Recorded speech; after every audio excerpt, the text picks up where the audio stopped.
안녕하세요, 청취자 여러분. 오늘은 좀 특별한 자료를 가지고 이야기 나눠볼까 해요. 실제 법원에 제출됐던 개인 파산 사건 보고서인데요. 네, 안녕하세요. 물론 이 보고서에 나오는 채무자 정보나 사건 번호 같은 민감한 내용들은 저희가 다 익명으로 처리했습니다. 네, 그렇죠. 개인정보는 중요하니까요. 이걸 통해서 한 개인의 재정적 어려움이 어떤 과정을 거쳐서 파산까지 이르게 되는지, 또 그 절차가 실제로 어떻게 진행되는지 좀 생생하게 따라가 보려고 합니다. 특히 예상치 못한 변수가 또 어떻게 작용하는지도 볼 수 있을 거예요. 네, 맞아요. 이 파산 절차라는 게 서류만 보면 간단해 보일 수도 있지만 사실 파고들면 숨겨진 이야기들이 많거든요. 때로는 정말 예상 못한 사실이 드러나서 사건의 흐름이 확 바뀌기도 하고요. 그렇죠. 오늘 저희가 이 보고서를 보면서 파산 절차의 어떤 핵심적인 부분들, 그리고 또 이 사건만의 어떤 특별한 쟁점들, 이런 것들을 좀 명확하게 짚어드리겠습니다. 좋습니다. 그럼 바로 한번 시작해 볼까요? 보고서에 나오는 채무자는 76세 남성분이세요. 네, 고령이시네요. 네, 초등학교 졸업하시고 건설업에 꽤 오래 종사하셨어요. 1988년부터 건설 현장에서 쭉 일하셨다고 기록되어 있네요. 그럼 경력이 꽤 되시는 건데 파산까지 가게 된 결정적인 계기가 있었을까요? 네, 보고서를 보면 그 원인이 2002년경으로 거슬러 올라가는데요. 아, 꽤 오래전 일이네요. 네, 당시에 동업을 하셨던 모양인데 공동대표 중 한 명이 사기를 치고 잠적하는 바람에 문제가 생겼다고 해요. 아, 동업 문제. 이게 참 어렵죠. 네, 그때 이 채무자분께서 직원들 체불임금이라도 해결하려고 본인 명의로 개인 대출까지 받으셨다는 거예요. 아이고, 책임감 때문에 그러셨던 것 같은데. 그런데 결국 그 돈을 동업자에게서 돌려받지 못했고 고스란히 빚으로 남게 된 거죠. 그 후로 쭉 생활고를 겪으시다가 결국 파산을 신청하게 되신 걸로 보입니다. 참 안타까운 사연이네요. 그럼 현재 상황은 어떤가요? 현재는 직업이 없으신 상태고요. 월 수입은 기초연금 같은 걸 합쳐서 약 98만 원 정도라고 해요. 최저 생계 수준에 가까운 수입이네요. 네. 그리고 거주지는 보증금 100만 원에 월세 23만 원짜리 임차 주택이라고 합니다. 네, 주거 상황도 좀 열악하신 편이고요. 자, 그럼 이제 부채 상황을 좀 더 자세히 볼까요? 총 채무액은 약 5,771만 원 정도입니다. 5,771만 원. 적지 않은 금액이네요. 네, 채권자는 삼성카드 외 4곳, 그러니까 총 5곳 정도 되는 것 같아요. 채권 내용이 주로 어떤 건가요? 대부분 2000년대, 그러니까 아까 그 동업 문제 이후로 발생한 생활비 대출이나 기존 채무를 막기 위한 또 다른 대출, 물품 대금 이런 것들이 원인이라고 기재되어 있어요. 결국은 그 초기 동업 문제에서 파생된 빚이 계속 불어난 형태군요. 그렇죠. 그럼 이분의 재산은 어떨까요? 이게 또 중요하잖아요. 네, 파산 절차에서는 재산을 처분해서 채권자들에게 나눠주는 게 원칙이니까요. 이걸 환가라고 하죠. 네, 보고서에 따르면 현재 채무자 명의의 재산은 크게 두 가지예요. 예금이 약 160만 원 정도 있고요. 160만 원. 그리고 지금 살고 계신 집에 임차보증금 100만 원 이렇게 있습니다. 이 재산들은 모두 근로소득으로 마련된 거라고 보고가 됐고요. 합쳐서 260만 원 정도네요. 근데 이 재산은 어떻게 처리되나요? 환가 대상인가요? 여기서 이제 파산관제인의 의견이 중요한데요. 이 예금 160만 원이랑 임차보증금 100만 원은 환가 대상에서 제외될 가능성이 높다고 봤어요. 아, 제외된다고요? 왜죠? 이유가 있습니다. 예금 같은 경우는 법에서 정한 6개월간의 생계비, 그 범위 안에 들어간다고 본 거예요. 최소한의 생활 유지를 위해 필요한 돈이라는 거죠. 아, 압류 금지 채권 같은 개념이군요. 생계비 보장? 네, 비슷합니다. 그리고 임차보증금 100만 원 역시 주택임대차보호법상 소액보증금에 해당해서 압류가 금지되는 범위 내에 있다고 판단한 거죠. 그렇군요. 그럼 이 재산들은 지킬 수 있다는 거네요. 여기까지 보면 뭐랄까 재산이 거의 없으셔서 절차가 비교적 간단하게 끝날 수도 있겠다 싶은데요. 네, 저도 처음엔 그렇게 생각했는데 여기서 정말 예상치 못한 결정적인 변수가 등장합니다. 오, 뭔가요? 바로 상속 재산입니다. 이 채무자분의 배우자께서 2015년에 돌아가셨는데 그 배우자 명의의 아파트가 있었다는 사실이 파산 절차 중에 밝혀진 거예요. 아, 배우자 상속재산, 이거 파산 신청할 때 신고를 안 하셨던 건가요? 네, 그런 것 같습니다. 본인도 정확히 몰랐거나 혹은 그게 파산과 관련될 거라고 생각을 못 하셨을 수도 있고요. 아무튼 인천 서구에 있는 아파트인데요. 시세가 어느 정도 되는데요? 시가는 약 2억 원 정도라고 평가됐어요. 그런데 그 아파트에 담보대출이 한 1억 원 정도 끼어 있었고요. 아, 그럼 대출 빼는 순자산 가치는 1억 원 정도 되겠네요? 그렇죠. 자, 그럼 이 1억 원이 전부 채무자의 재산이냐? 그건 아니고요. 상속인이 채무자 본인만 있는 게 아니니까 법정 상속 지분을 따져야 하잖아요. 네. 자녀분들이 계시면 같이 상속받으니까요? 맞습니다. 보고서상 자녀 정부는 명확하지 않지만 채무자의 법정 상속 지분은 37로 계산됐어요. 이걸 금액으로 환산하면 약 4,285만 원 정도가 됩니다. 4,285만 원? 그럼 이 돈이 파산 절차에서 문제가 되는 거군요. 그렇죠. 파산 관제인은 원칙적으로 이 상속 지분에 해당하는 금액, 즉 약 4,285만 원이 채무자의 재산이고 따라서 환가 대상이라고 판단한 겁니다.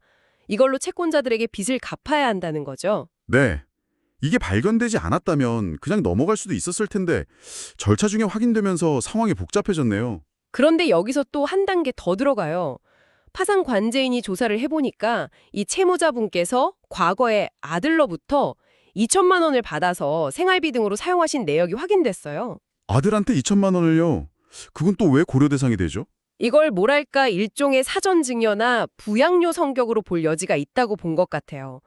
그러니까 상속받을 재산에서 이미 일부를 미리 받은 셈이다. 이렇게 해석할 수도 있는 거죠. 아, 그래서 그 2천만 원은 상속지분 가치에서 빼야 한다 이런 논리인가요? 네, 정확히는 빼야 한다기보다는 그 2천만 원을 받은 사실을 고려해서 실제 환가해야 할 금액을 다시 계산해 본 거예요. 그래서 원래 지분 가치인 4,285만 원에서 2천만 원을 제외한 약 2,285만 원 정도를 실질적인 환가 대상으로 검토하게 된 거죠. 와, 굉장히 세부적으로 따져 들어가네요. 상속 문제, 과거 자금 거래까지. 그렇죠. 정말 복잡한데 여기서 또 중요한 진전이 있었습니다. 어떤 진전이죠? 이 상속 재산 문제와 관련해서 채무자 측과 파산관제인 사이에 합의가 이뤄졌다는 거예요. 합의요? 네. 보고서에 따르면 채무자가 이 상속 지분 문제와 관련해서 최종적으로 1,000만 원을 파산재단에 납입하기로 하는 화해 계약을 체결했다고 나와요. 아, 화해계약. 그러니까 원래 받아야 할 금액은 더 크지만 여러 사정을 감안해서 1,000만 원을 내는 걸로 합의를 봤다는 거군요. 네, 맞습니다. 상속 지분을 실제로 현금화하려면 절차도 복잡하고 시간도 걸리잖아요. 또 채무자 연세나 다른 가족들과의 관계 같은 현실적인 문제도 고려해서 1,000만 원으로 합의점을 찾은 것으로 보입니다. 이게 파산 실무에서는 꽤 중요한 절차예요. 법적으로만 따지기에 어려운 부분들을 현실적으로 조율해서 채권자들에게 조금이라도 배당 재원을 마련하는 거죠. 자, 그럼 이런 상황들을 종합해서 파산관제인은 어떤 의견을 냈을까요? 일단 이 상속재산 문제가 해결의 실마리를 찾았잖아요. 1,000만 원을 납입하기로 했으니까.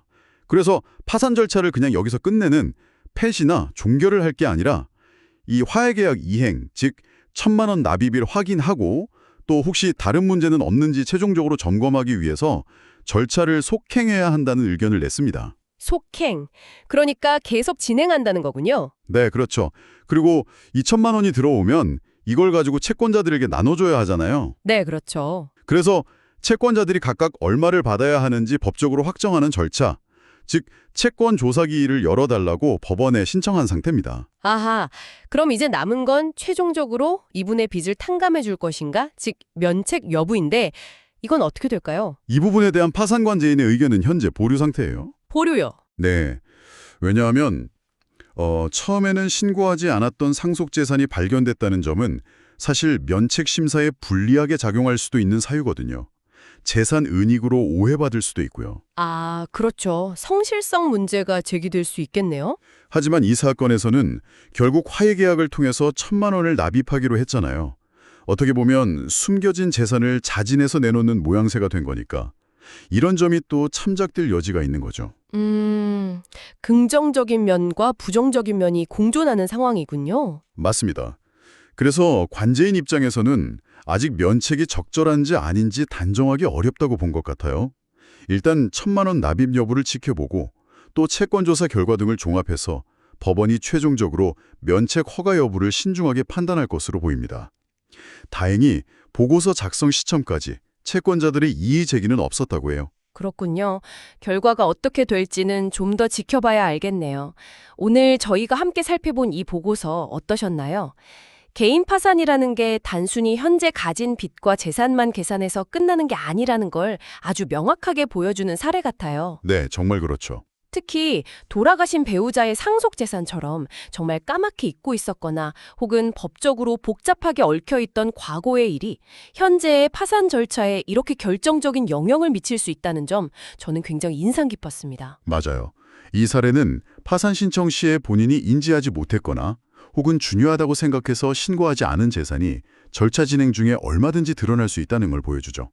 그리고 그게 사건 전체의 방향을 완전히 바꿔놓을 수도 있다는 점. 네. 또 하나 중요한 것은 상속 지분처럼 법적으로는 명확해 보여도 실제 그걸 현금화하고 분배하는 과정은 굉장히 복잡할 수 있거든요. 이런 복잡한 권리관계를 평가하고 또 채무자의 사정과 채권자의 권리 사이에서 어떤 합리적인 접점을 찾아가는 과정, 예를 들면 오늘 본 화해계약 같은 것들이 파산 절차의 굉장히 중요한 단면이라는 걸 알 수 있습니다. 그러네요. 단순히 법조항만 적용하는 게 아니라 현실적인 조율 과정이 필수적이군요. 네, 그렇습니다. 청취자 여러분께서는 오늘 이야기를 들으시면서 어떤 점을 가장 중요하게 느끼셨나요? 한 개인의 재정적 어려움 이면에 숨겨진, 때로는 아주 오래된 법적 혹은 가족 간의 문제들이 어떻게 얽혀서 현재의 사건에 영향을 미치는지 한번 생각해 보시는 것도 의미 있을 것 같습니다. 네. 어쩌면 우리 각자의 재정 상황이나 법률 관계 속에도 아직 우리가 미처 파악하지 못한 중요한 변수들이 숨어 있을지도 모르니까요. 맞습니다. 그런 점들을 한번 되돌아보는 계기가 되었으면 좋겠네요. 오늘 저희가 준비한 이야기는 여기까지입니다. 다음 시간에 또 다른 깊이 있는 이야기로 청취자 여러분을 찾아뵙겠습니다. 네, 감사합니다.